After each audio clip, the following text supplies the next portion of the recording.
사람들 인사말이 많이 달라졌습니다. 아이고 미치도록 덥죠. 더워 죽겠습니다 하던 인사말들이 아이고 시원해졌죠. 바람도 서늘하죠. 막 이렇게 인사말이 달라졌습니다. 아름다운 계절을 속으로 우리가 달려들고 있는데요. 아무튼 좋은 일들이 저와 여러분들의 삶 가운데 넘쳐나게 되기를 축원합니다. 아침에도 뉴스를 딱 틀어보면 막 간밤에 금메달 7개다 막 이런 뉴스 나오게 되고 말이죠. 우리나라 사람이 노벨 평화상을 받았다, 노벨 문학상을 받았다 이런 뉴스가 나오면 얼마나 신바람 나겠어요, 그죠? 그런데 이놈의 거 딱 틀고 나면 아무개가 자살했다, 또 IS가 테러를 일으켜서 50명이 죽었다, 어린 지하철이 탈선해가지고 사람들이 많이 다쳤다, 이런 뉴스들이 많이 나와요. 오늘 이 본문도 시작은 달갑지를 않아요. 듣고 싶지도 않고 읽고 싶지도 않은 그런 이야기로 시작이 되어집니다. 1절을 여러분 읽어보셨죠? 이끌려라는 단어가 나와요. 그리고 내려가며라는 단어가 나오고 그 다음에 산이라라고 하는 이 세 동사만 봐도 별로 달갑지 않은 것을 느낄 수가 있습니다.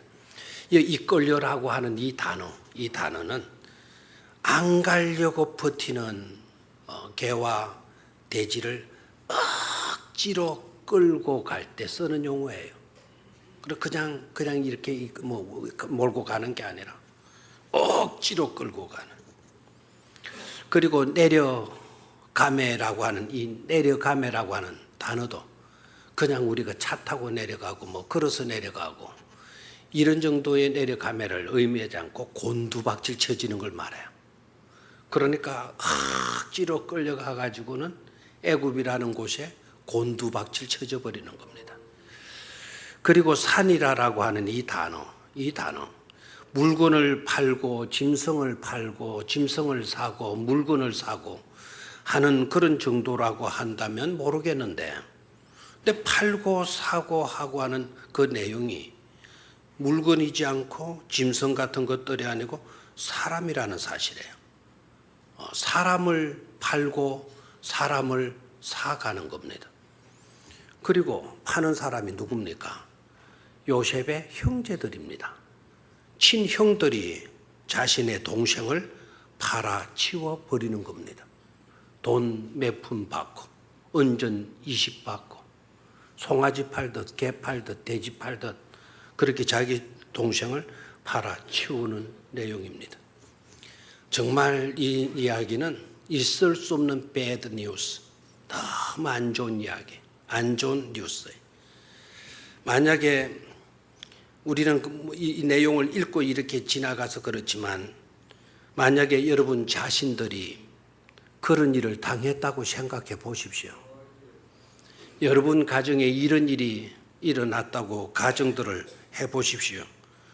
어쨌을까 싶습니까? 너무도 끔찍해서 목사님 그런 이야기는 하지 마세요. 생각조차도 하기 싫습니다. 대개 이렇게 반응할 것입니다.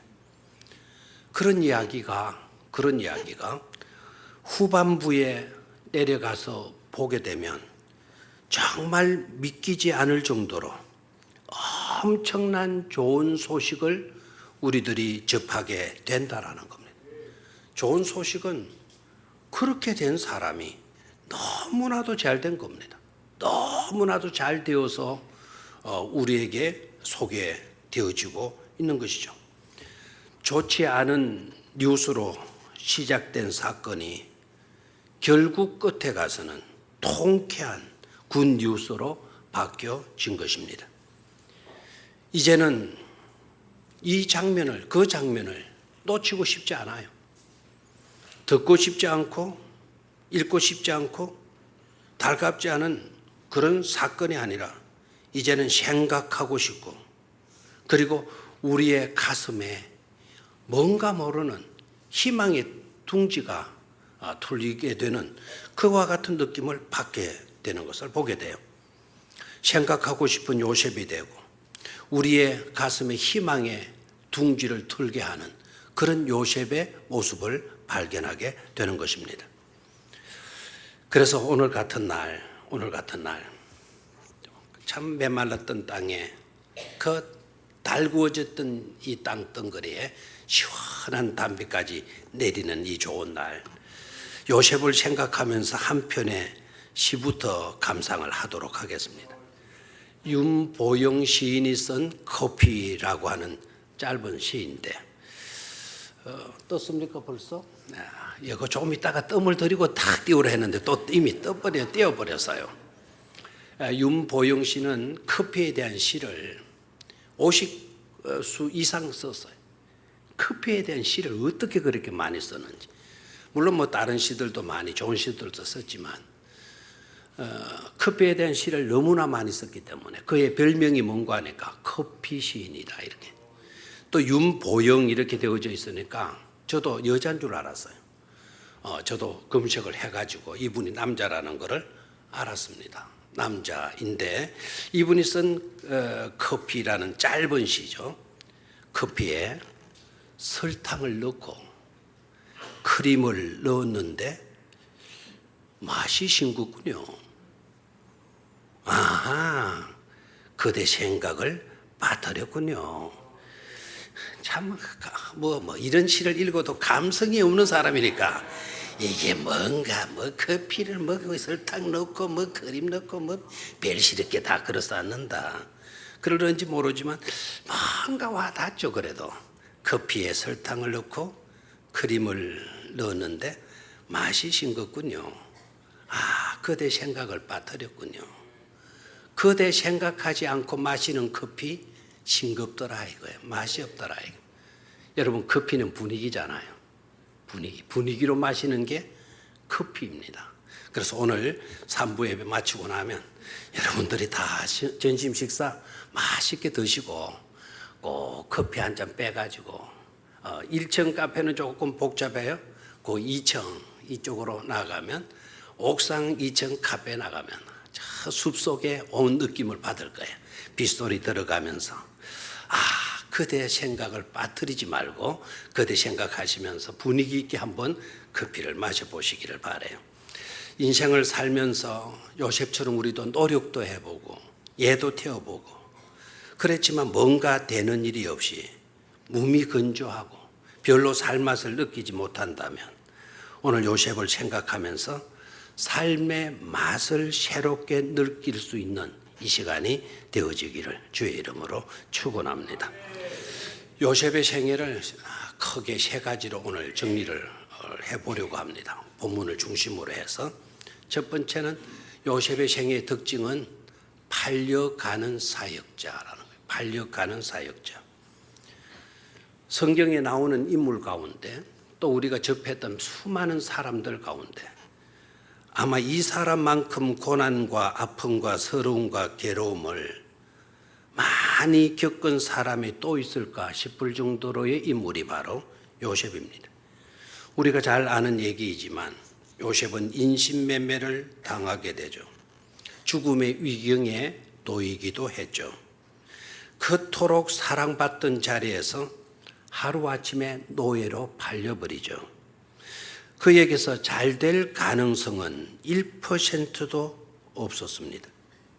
그를 대하는 모든 사람들, 그를 바라보던 모든 사람들 하나같이 내뱉는 말, 이젠 그는 끝났다. 이젠 그는 끝났다. 이제 그 어떤 희망도 그와는 상관없는 시계제로의 인생으로 전락되고 말았다.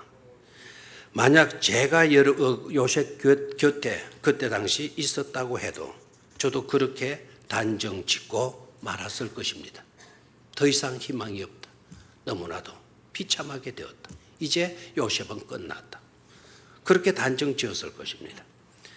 그런데 그가 노예로 팔려간 그 친위 대장의 집에서 관리인이 되고 그리고 좀 더 있다가 보니까 나중에는 상상조차도 할 수 없는 애굽 제국의 국무총리가 됩니다.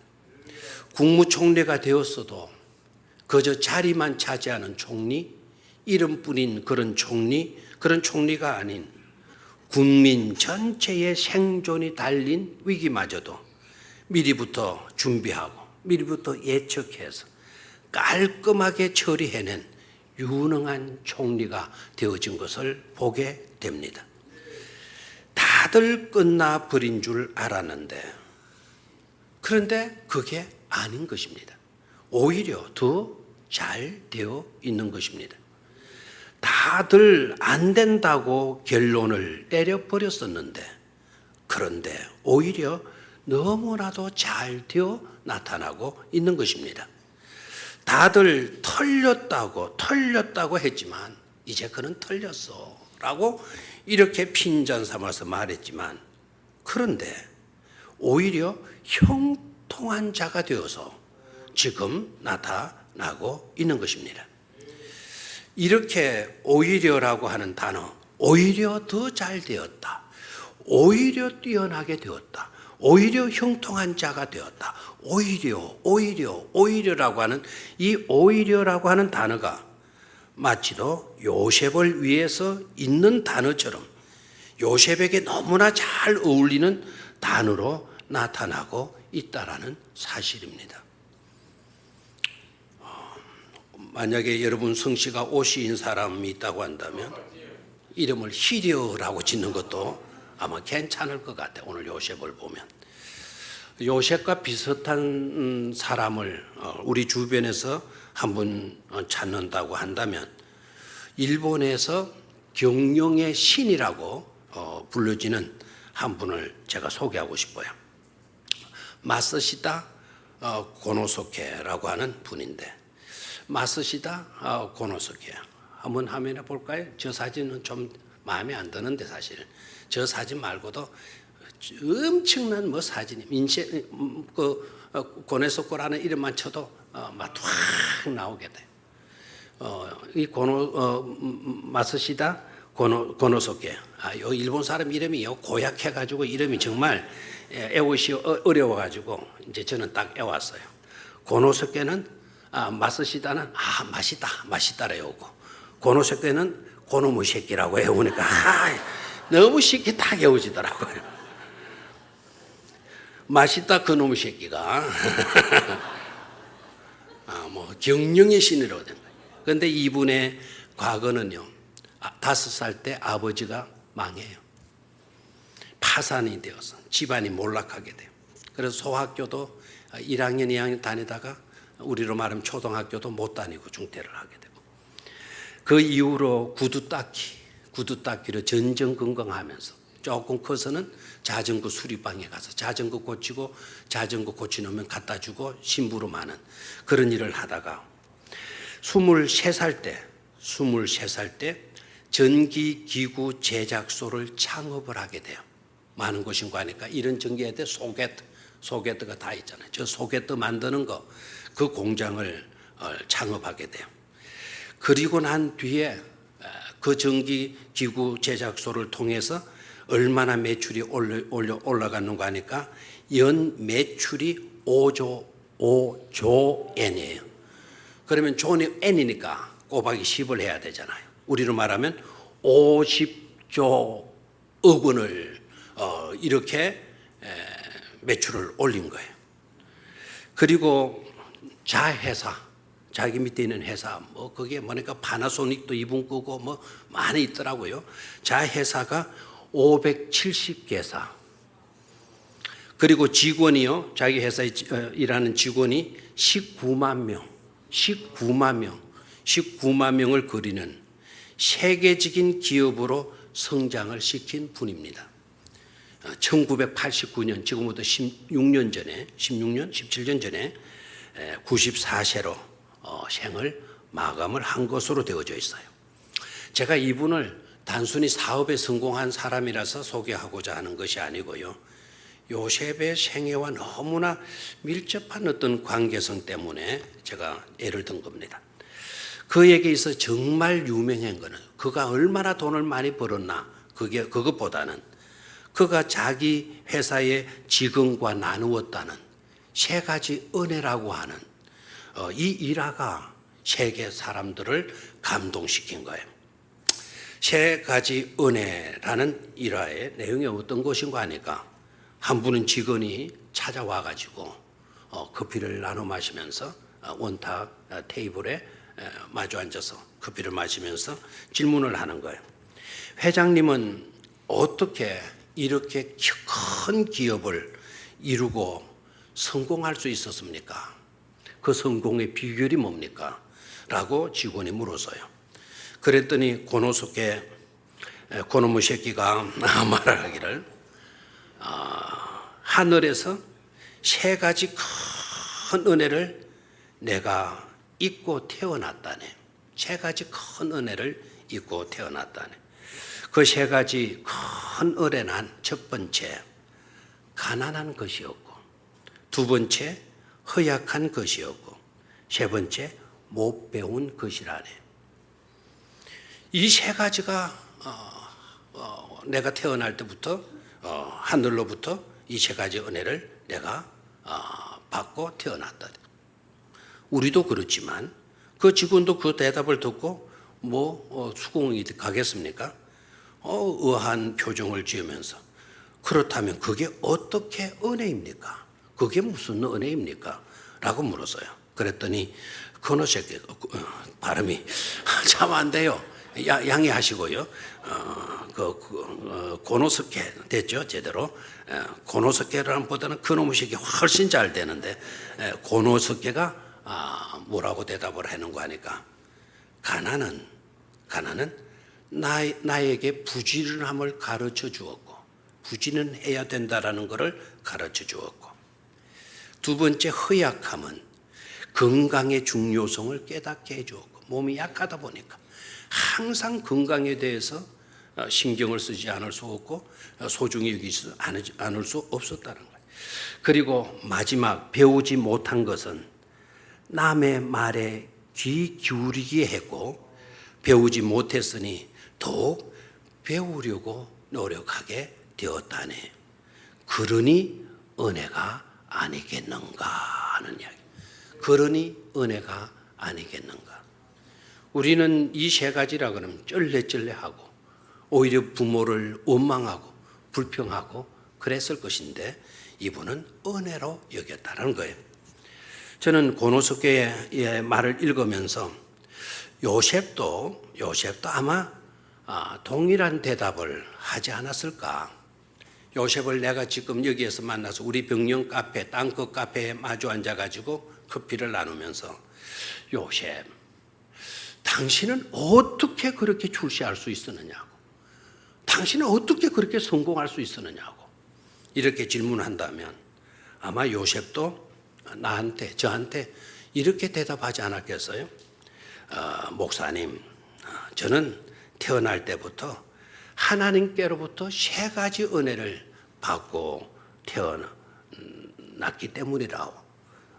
첫 번째는 노예로 팔려간 것이 은혜였고, 두 번째 보디발의 아내의 모함으로 감옥에 간 것이 은혜였고, 셋째는 내가 연약할수록 내가 약하기 때문에 그러기에 늘 하나님께서 함께 주신 것이 바로 성공의 비결이 아니고 뭐겠어? 이 세 가지가 은혜죠라고 아마 대답을 했을 것 같습니다. 썰렁합니까? 여러분들은 아닌 것 같아요. 아마 요셉도 세 가지 은혜로 대답을 했으리라 믿습니다. 사랑하는 우리 교회 성도 여러분, 요셉과 함께 해주시는 하나님은 우리와도 함께 해주시는 하나님이시고 있음을 믿으시기를 바랍니다.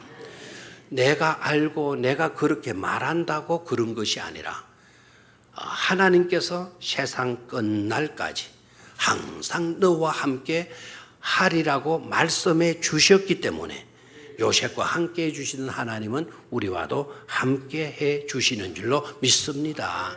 하나님께서 약속하신 대로 말입니다. 살다 보면 팔려가는 요셉처럼 우리들에게도 도무지 이해할 수 없는 일들이 일어나지 말라는 법은 없어요.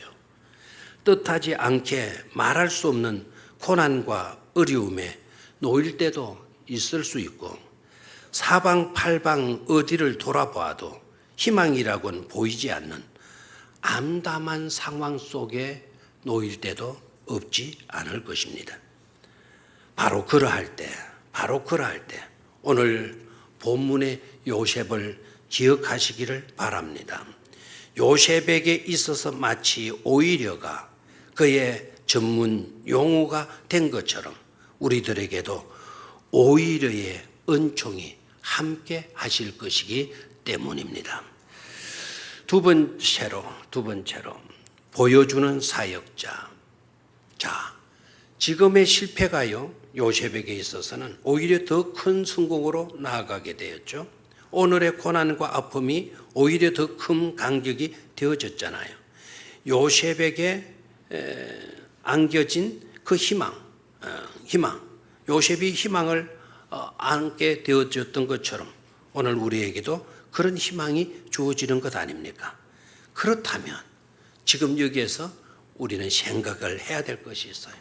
그렇다면 나의 삶에서 뭐가 드러나야 되겠는가?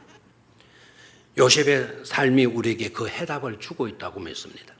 요셉의 삶의 두 번째 특징이 바로 뭔가 하니까 그는 보여주는 사역자이었다라는 것입니다. 한번 따라 하십시오. 보여주는 사역자.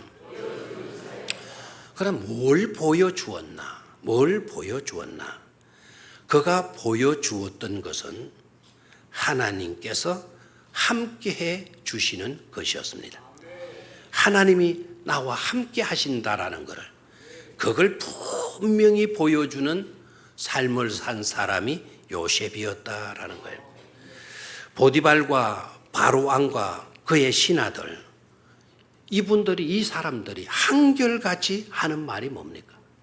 요셉을 알기를 이름으로 알지 않고 하나님이 함께하는 사람으로 알고 말하고 있지 않습니까? 하나님이 함께하는 사람으로 알았고, 하나님의 신에 감동된 사람으로 알았고, 하나님이 말씀하시면 그대로 사는, 실천으로 옮기는 그런 사람으로 알고 있다는 사실입니다. 그 말은 무엇을 의미하는 거 아니까? 요셉은 자기를 드러내는 삶을 살려고 하지 않고, 자기의 어떤 것을 보여주려고 하는 삶을 살지 않고, 오로지 자기의 삶에서 하나님만이 나타나기를 바라는 그와 같은 삶을 살았다는 증거인 줄로 믿습니다. 3절을 우리 소리내어서 큰 소리로 읽도록 하겠습니다. 시작. 그의 주인이 여호와께서 그와 함께 하심을 보며 또 여호와께서 그의 범사에 형통하게 하심을 보았더라. 보며 보았더라. 무엇을 보았다라는 겁니까? 여호와께서 요셉과 함께 하심을 보며, 여호와께서 요셉과 함께 하심을 보며, 여호와께서 요셉의 범사에 형통하게 하심을 뭐했더라? 보았더라는 거예요. 나중에 바로도 꼭 마찬가지. 나중에 바로 왕도 요셉을 딱 보고 요놈 요거 요셉으로 보이는 게 아니라, 요셉을 보면서 요셉으로 보는 게 아니라 누구를 보고 있는 거예요? 하나님을 보는 거예요. 여기에 보았더라라고 하는 이 단어의 내용이 뭔가 하니까 요셉의 얼굴을 보았더라, 요셉의 키를 보았더라, 요셉의 몸짓을 보았더라, 요셉의 이력서를 들여다보고 있었더라, 요셉의 학력을 지금 보고 있었더라, 이런 것이 아니다 이 말입니다. 누가 함께 하심을 보았더라? 여호와께서 함께 하심을 보았더라라고 말씀하고 있습니다. 하나님께서 요셉과 함께하는 것이 삶을 통하여 드러나고 있었다라는 거예요. 요셉에 관계된 성경 기록을 보면 여러분 정말 놀라운 것이 있죠. 성경 그 어디에서도 요셉이 처절한 형편에 놓였어도 낙심했다거나 누구를 원망했다거나 절망했다거나 누구를 미워했다거나 보복을 하려고 했다거나 하는 그런 기록은 눈 닦고 보아도 찾아볼 수가 없어요. 우리처럼 힘들다고 어렵다고 괴롭다고 막 그냥 막 감당할 수 없는 자존심 상하고 막 뭐 그간에 쌓았던 모든 명성이 막 하루아침 무너지게 되니까 그냥 차 몰고 나가가지고는 목매달아 죽어버리는 자살하고 그런 요셉이 아니었다라는, 그렇게 처절한 꼴을 당하면서도 한 번도 낙심하거나 절망하거나 괴로워하거나 슬퍼하거나 탄식하거나, 나중에 잘 되고 난 뒤에 권세를 딱 움켜잡고 난 뒤에도 우리 같으면 당장 그 여자를 찾아갔을 것 같아요. 자기를 감옥 속에 몰아넣었던 그 여자 당장 보복하고 당장 감옥에 집어넣을 수도 있을 수 있겠지만, 요셉은 그런 거 요셉의 삶에서는 볼 수가 없어요. 왜 그는 그런 환경 속에서 절망하고 탄식하고 걱정하고 고민하고 절망하지 않았는가? 하나님이 자기와 함께 하시고 있음을 그런 몸소 체험하고 있었기 때문인 줄로 믿습니다. 이게 중요합니다. 여호와께서 함께 하시니까 아무런 희망도 없고 보이지 않는 시계제로의 인생이라도, 수많은 고초를 당한 사람이라 할지라도 희망 있는 사람이 되고 잘 풀리는 사람이 될 수 있더라는 것입니다. 함께 해주시는 그 하나님 누구입니까? 역전케 하시는 전능하신 하나님이시기 때문인 줄로 믿습니다. 악을 선으로 바꾸어 놓으시고 고난을 이기도록 만들어 주시는 의로우신 하나님이시기 때문인 줄로 믿습니다. 우리 교회가 보여주어야 할 것, 우리 개개인의 삶이 보여주어야 할 것도 마찬가지인 줄로 믿습니다. 우리 교회가 보여주어야 할 것도 오로지 하나님을 나타내 보이는 교회가 되는 일인 줄로 믿습니다. 목회 사역도 마찬가지예요. 누구를 드러내고 높아지고 그런 것이 아니고 오직 예수 그리스도를 드러내는 목회가 되어져야 될 줄로 믿습니다. 범사에 하나님의 역사하심을 드러내는 그런 성도가 되어야 될 줄로 믿습니다. 그렇게 될 때 하나님이 함께 하시니까 만사 오케이가 되어지게 되는 줄로 믿습니다. 절대로 내 이름 드러내려고 하지 마세요. 내 이름 석자 드러내려고 하지 마십시오. 내 노력, 내 열심, 내 헌신 이거 자랑하거나 이건 드러내려고 하지 마십시오. 그건 바람직하지 못합니다. 사람은 죽어서 이름을 남기고 호랑이는 죽어서 가죽을 남긴다고 했다고 해서 내 이름 석자 남기기 위해서 별짓 다 하게 되면 그 인생은 초라해집니다. 비참해지고 맙니다. 호랑이 가죽 남기려고 하게 되면 여러분 아셔야 돼요. 호랑이 가죽을 죽어서는 가죽을 남겨야 돼라는 그 때문에 호랑이는 일찍 잡혀서 죽고 마는 것입니다. 나 때문에 하나님이 드러나는 사역자가 되고 우리 교회 때문에 하나님이 드러나는 그런 교회가 될 때 우리도 요셉처럼 형통한 축복된 자가 그런 교회가 되어지는 줄로 믿습니다. 마지막 세 번째로 위임받은 사역자, 한번 따라하십시오. 위임받은 사역자. 오늘 39장 6절과 4절을 보게 되면 6절에 보게 되면 요셉을 위하여 그 애굽 사람의 집에 복을 내리심으로 여호와의 복이 그의 집과 밭에 있는 모든 소유에 미친지라. 주인이 그 소유를 다 요셉의 손에 뭐하고 위탁하고, 주인이 요셉의 손에 그 소유를 다 뭐했다? 위탁하고. 4절에 요셉이 그의 주인에게 은혜를 입어 섬김에 그가 요셉을 가정 총무로 삼고 자기의 소유를 다 그의 손에 뭐했다? 위탁했다. 다 맡겼다. 39장 6절 아까 이따가 말하는데 요셉의 손에 위탁하고 자기가 먹는 음식 외에는 간섭하지 뭐하였더라? 아니하였더라. 그래서 간섭하지 아니했더라. 뭐 잔소리할 필요가 없더라. 너무나도 잘 해내니까. 하기만 하면 막 복으로 이어지게 되니까. 창세기 41장 37절로 41절 말씀을 한번 보도록 하겠어요. 여기 창세기 41장 내용은 나중에 요셉이가 바로 앞에 꿈에서 개주고 바로 앞에 섰을 때 상황을 기록한 말씀이에요. 바로가 요셉에게 이르되 하나님이 모든 것을 네게 보여주셨으니 너와 같이 명철하고 지혜 있는 자가 없도다. 40절 너는 내 집을 다스리라.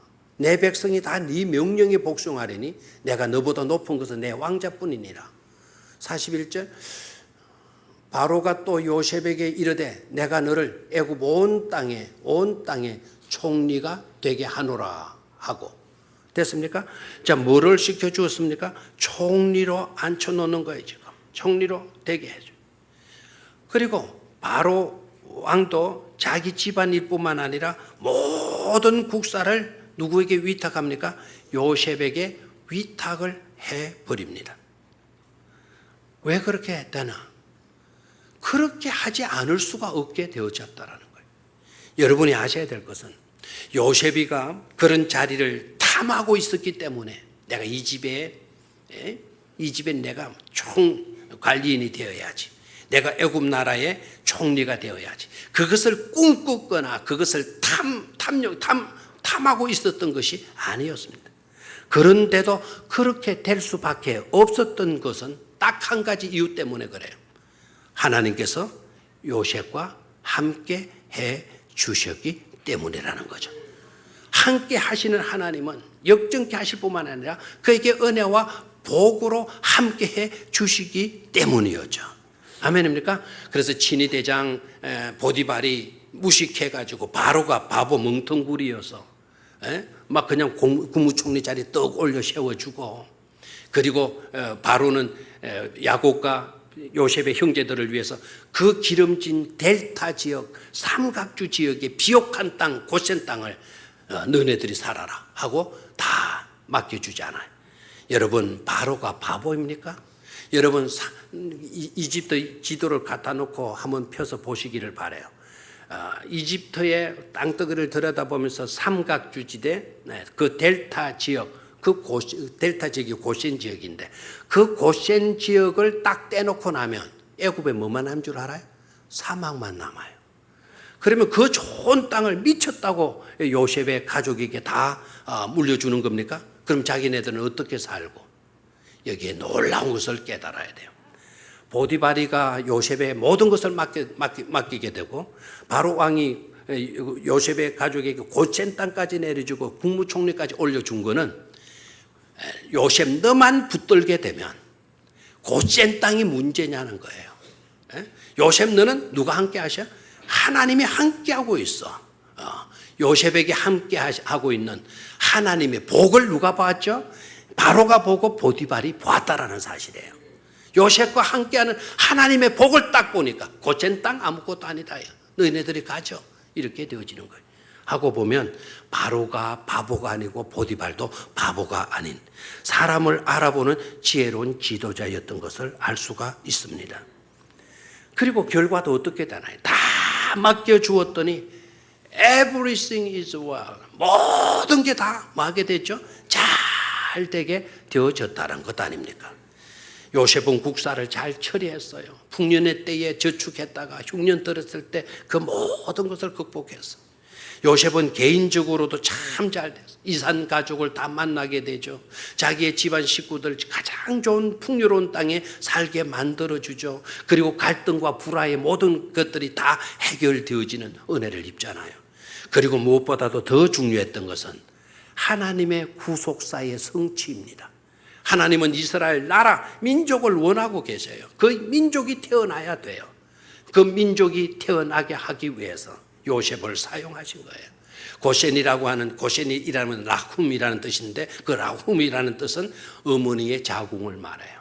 그러니까 그 자궁이라는 것 속에 이스라엘 민족이 될, 이스라엘 나라가 될 씨앗을 심어 놓았다가 때가 되어지니까, 잉태시켰다가 때가 되어지니까 출산해서 나오게 되어질 때가 바로 출애굽의 때 아닙니까? 결국 그를 통해서 하나님의 구속사가 이루어지는 것을 보게 됩니다. 사랑하는 우리 백령교회 모든 가족 여러분, 오늘 이러한 은총과 복이 요셉과 야곱에게만 하나여지는 것이라 여기지 마십시오. 그러한 은혜와 복이 요셉과 야곱에게만 아니라 오늘 우리들에게도 유효하다는 사실을 기억하시기를 바랍니다. 우리 모두가 홀로의 사역자가 아니라 하나님이 함께 하시는 사역자들임을 잊지 마시기를 바랍니다. 그래서 팔려간 것이, 실패한 것이 오히려 잘 되었노라고 간증할 수 있는 우리 성도님들이 되시기를 바라고, 일상의 모든 삶에서 오로지 내가 아닌 하나님만이 드러나는, 하나님만을 나타내는 그런 삶을 사시기를 바라고, 그래서 더욱 신임받고 더 소중한 일들을 위임받고 위탁받는 삶의 주인공들이 되시기를 주의 이름으로 축원합니다. 하나님